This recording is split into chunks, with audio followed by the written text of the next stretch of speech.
Brothers and sisters, I just want to let you know that I am so humbled and so proud of you today. What you did is you stood up.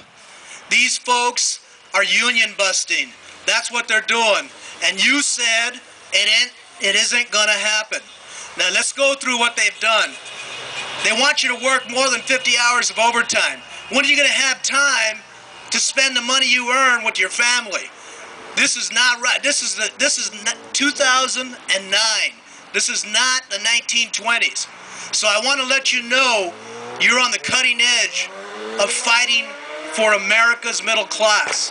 And don't ever forget that. Now, I was talking to some of your folks a little earlier. And you make, as the brother said, you make some high technology composites. This does not go into, you know, some bicycle down the street. This is people's lives at stake here.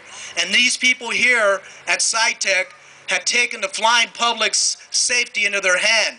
And we're not going to let them. You drew the line, right? Right! Now, let me just tell you another thing. When you decided to fight this company, you did it in the best possible way you could. 95% of you decided you were going to draw the line. And I can't tell you how proud I am, because if you're going to get into a fight and you're going to draw the line, you need all of your brothers and sisters behind you, because that's the only way we win a strike. Where you are, I've been. And I know how it is to think about the next mortgage payment and the next car payment and what we've got coming to feed our family. And I understand the sacrifice. I know what you have sacrificed here. And my office is going to do everything within its power and all the resources of the Machinists Union to make sure that we enter that gate with our heads held high.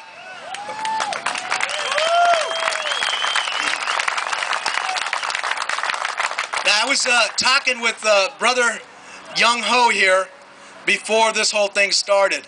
And what an impressive young leader you have here. And all of his lieutenants, I am very, very impressed with what they've done here. These folks are acting like they're seasoned union representatives that have been on strike 1,000 times before. And I just want to give him and his lieutenants a hand.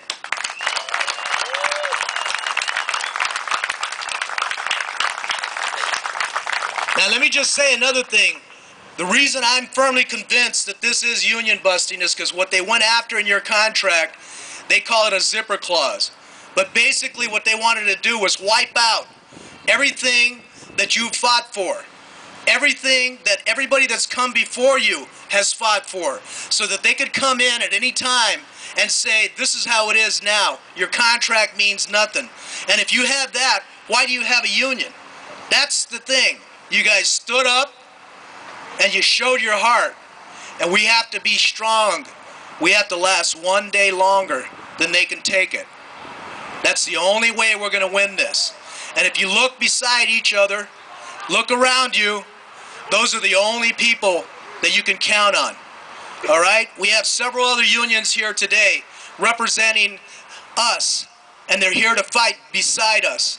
You've led the way. You've drawn the line.